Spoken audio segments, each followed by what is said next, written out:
बिस्मिल्लाहिर्रहमानिर्रहीम। शुरू करता हूँ अल्लाह के पाक नाम से जो बहुत बड़ा मेहरबान नहायत रहने वाला है। दोस्तों, बहनों, भाइयों, बुजुर्गों, अस्सलाम वालेकुम वरहमतुल्लाहि वबरकातुहू।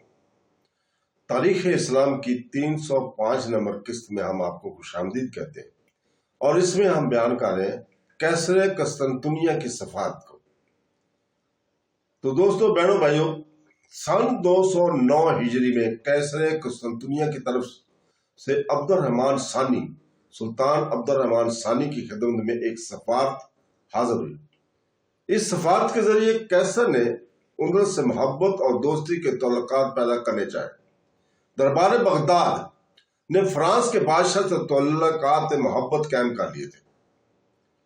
कीमती तोहफ और नजराने फ्रांसीसियों के लिए पहुंचते रहते थे और दरबार बगावत से हमेशा इस बात की कोशिश होती रहती थी दरबार बगदाद से हमेशा इस बात की कोशिश होती रहती थी कि फ्रांसीसी मुल्क उंदलस पर हमला आवर हो। इन बातों से दरबार कुर्तबा वाकिफ था। इधर कैसरे कुस्तुनतुनिया ने सुल्तान उंदलस की बहादुरी और मुसलमाना ने उंदलस की शोहरत सुनकर दरबार कुर्तबा को अपना हमदर्द बनाना चाहा। सुल्तान उंदलस को कुदरती तौर पर कैसरे कुस्तुनतुनिया से हमदर्दी होनी चाहिए थी, क्योंकि वो दरबार बगदाद का दुश्मन था। कैसरे कुस्तुनतुनिया के इस सफीर की अब्दुर्रहमान ने बड़ी आवभगत की। सफीर ने बड़े बड़े कीमती तोहफे पेश किए और कैसरे कुस्तुनतुनिया की अजीम शान ताकत और जबरदस्त अफवाह की हालात मुबालगा के साथ सुनाकर इस बात का यकीन दिलाया कि अगर आप कैसरे कुस्तुनतुनिया के साथ दोस्ती के तल्लुकात पैदा कर लें तो बड़ी आसानी से आप अपनी आबाई खिलाफत और शाम और अरब, इराक वगैरह की हुकूमत अब्बासियों से वापस ले सकेंगे। सुल्तान अब्दुर्रहमान ने इस मौका पर बड़ी तनाई और माल अंदेशी से काम लेकर सिर्फ इस कदर वादा किया कि अगर मुझको अपने मुल्क की तरफ से इत्मीनान हासिल हुआ तो मैं कैसर की इमदाद कर सकूं, लेकिन फिलहाल मुझको अपने ही मुल्क में बहुत से जरूरी और अहम काम दरपेश है। फिर जवाबन बहुत से कीमती तोहफे इस सफीर के हमरा अपने एलची यहिया गजाल के हाथ कैसर के लिए रवाना किए थे। यहिया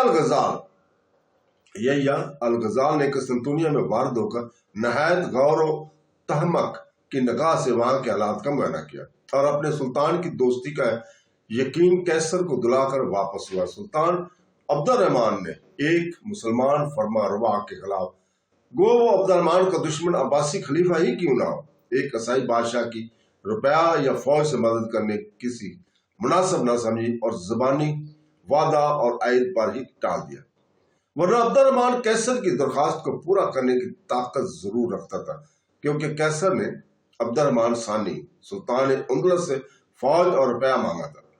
एक या चंद हजार फौज, एक या चंद लाख दिनार का भेज देना अब्दुर्रहमान सानी के लिए बिल्कुल मामूली बात थी और उंदलस की फौज या खजाना पर इसका कोई असर नहीं पड़ सकता था। मगर अब्दुर्रहमान सानी को हमीद इस्लामी ने इस काम से बाज रखा। इसी साल उंदलस के जनूब मगरब में इस इलाके के अंदर, जिसको आजकल मुल्क पुर्तगाल कहा जाता है और जहां ईसाइयों की आबादी ज्यादा थी, शहर मरीदा वालों के सरबराही में बगावत का फितना पैदा हुआ। इस फितने को फरोग करने के लिए अबैदुल्लाह बिन अब्दुल्ला को भेजा गया। सख्त मार्कों के बाद बागियों को शिकस्त हुई और शहर पनाह को महदम करके अबैदुल्ला सन 210 हिजरी में वापस आ गया। चंद रोज के बाद बागियों ने फिर सर उठा लिया और अबैदुल्ला का फिर इस तरफ जाना पड़ा और इस मरतबा भी बगावत फरोग हो गई। इस बगावत का सबब वो पादरी थे जो जलकिया और कस्तलिया से यहाँ आकर बगावत की तरकीब देने में मसरूफ थे, क्योंकि शुमाली ईसाइयों बिलखुसूस जलकिया वालों को यह महसूस हो चुका था कि मुसलमानों का अंदरूनी बगावतों और आपस की लड़ाइयों में मसरूफ रहना ही हमारी तरक्की और कामयाबी का बहस है, और जब तक हम जनूबी इलाके में हकामे बर्पा न कर पाए या करा दें, इस वक्त तक हमको मुसलमानों के खिलाफ कोई कोशिश और बगावत नहीं करनी चाहिए। अहले मरीदा करा दें, इस वक्त तक हमको मुसलमानों के खिलाफ कोई कोशिश और बगावत नहीं करनी चाहिए। अहले मरीदा की सरकोशियों और गुस्ताखियों की अब कोई इंतहा नहीं थी, क्योंकि اس نے اپنے عامل کو بغاوت کر کے اپنے شہر سے نکال دیا تھا اور شاہی فوجوں کا 2 مرتبہ مقابلہ کر چکے تھے، لہذا 213 ہجری میں سلطان عبد الرحمن نے حکم دیا کہ شہر مریدہ کے مہدم شدہ فصیل کے پتھروں کو دریا میں ڈال دو، اور جب اس حکم کی تعمیل عامل مریدہ نے کرنی چاہی تو وہاں کے لوگ پھر باغی ہو گئے اور انہوں نے اس مرتبہ پھر شہر پر قبضہ کر لیا اور عامل کو وہاں سے خارج ہونا پڑا۔ اہل شہر نے شہر کے مہدم شدہ فصیل کو پھر تعمیر کر لیا اور مقابلے کے لیے مضبوط ہو بیٹھے۔ یہ سن کر تعجب ہوتا ہے کہ یہ بغاوت صرف عیسائیوں تک محدود نہیں تھی، بلکہ بڑا حصہ مسلمانوں کا اس میں شریک تھا اور باغیوں کی سرداری محمود بن عبد الجبار کے ہاتھ میں تھی۔ یہ مسلمان عیسائیوں کی ترغیب دینے سے کیوں بغاوت پر آمادہ ہو جاتے تھے، اس کا سبب آگے ہم بیان کریں گے انشاءاللہ تعالی۔ بہرحال سن 217 ہجری تک مریدہ کے مقابل شاہی سپاسالار مصروف جنگ رہے اور کامیابی حاصل نہ ہو سکی۔ آخر 218 ہجری کے ابتدا میں سلطان عبد الرحمن نے خود مریدہ پر فوج کشی کی، مگر اس مرتبہ ابھی شہر فتح نہ ہونے پایا تھا کہ سلطان کو محاصرہ اٹھا کر فوراً کسی ضرورت سے قرطبہ کی جانب واپس آنا پڑا۔ سن 221 ہجری میں پھر خاص اہتمام سے حملہ کیا گیا اور یہ شہر 7 سال تک ملک اندلس کے درمیانی علاقے میں خود مختار رہنے کے بعد مفتوح ہوا اور سلطان کی طرف سے یہاں عمل مقرر ہوا۔ اہل مریدہ کی اس خطرناک بغاوت سے بڑھ کر بغاوت ملک اندلس میں نہ ہوئی تھی۔ 40,000 جنگ جو پورے طور پر مسلح اہل شہر کے پاس موجود تھے، جنگجو جو اہل شہر کے پاس موجود تھے، ان باغیوں کو ہر قسم کی امداد ریاست استریاس اور جلکیہ سے خفیہ طور پر پہنچ رہی تھی۔ آخر سن 220 ہجری میں جب یہ شہر فتح ہوا اور اس بغاوت کا خاتمہ ہو گیا تو محمود بن عبد الجبار مریدہ سے فرار ہو کر سیدھا ریاست استریاسی میں پہنچا تھا اور وہاں اس کو ایک قلعہ کا قلعہ دار بنا دیا گیا تھا جہاں وہ 5 سال تک زندہ رہا۔ تو دوستو، بہنوں، بھائیوں، بزرگوں، عیسائیوں کو مسلمانوں کے باغی بنانے میں 2 وجہ سے آسانی ہوئی۔ اول تو یہ کہ اندلس میں عیسائی عورتیں عام طور پر مسلمانوں کے گھروں میں تھیں۔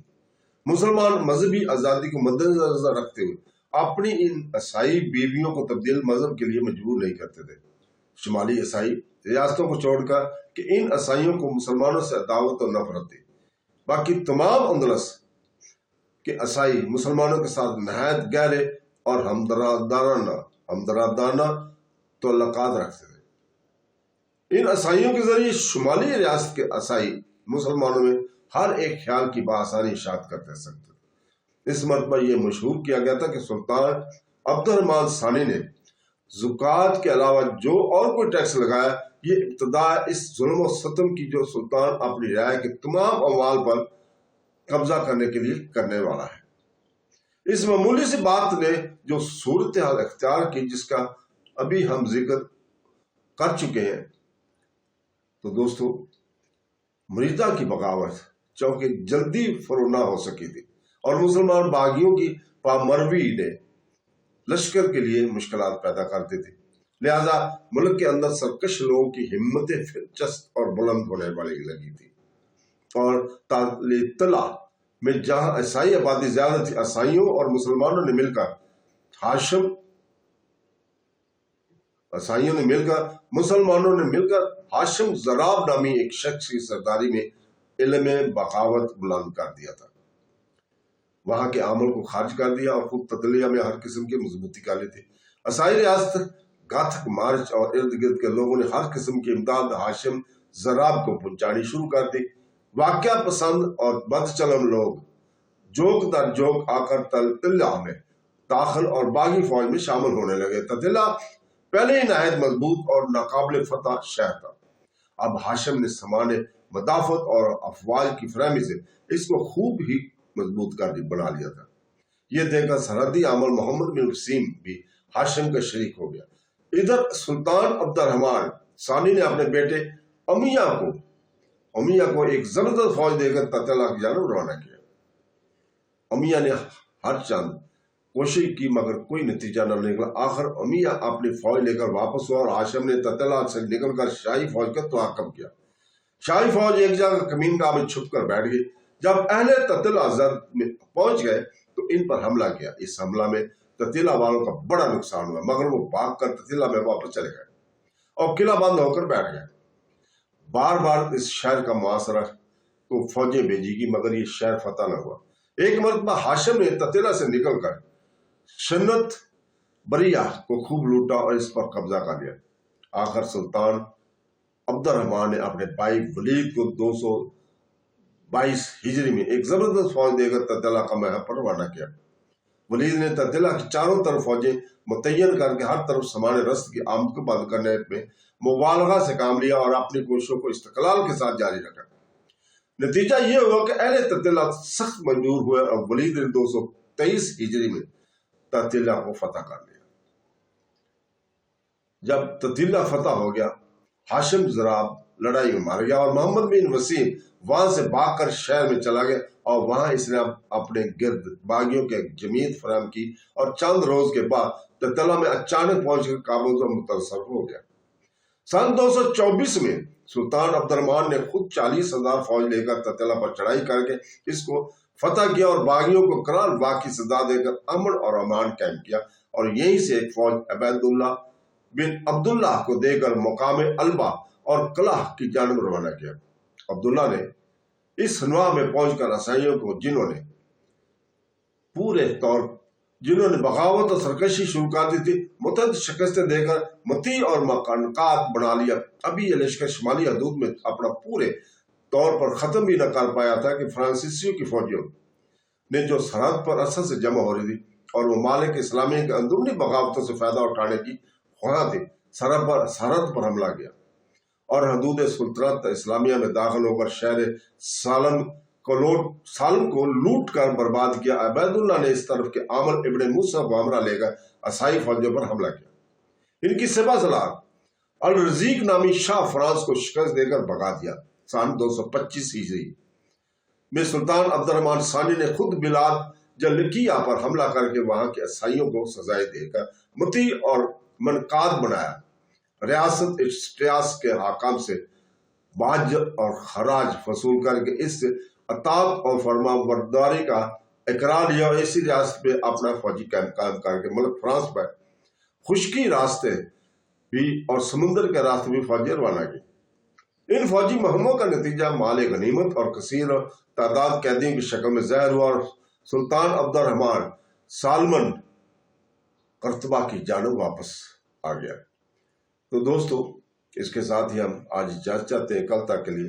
कल इंशाअल्लाह ताला हम इसी वक्त अगली किस्त लेकर आपके सामने हाजिर होंगे। अल्लाह हाफ़िज़।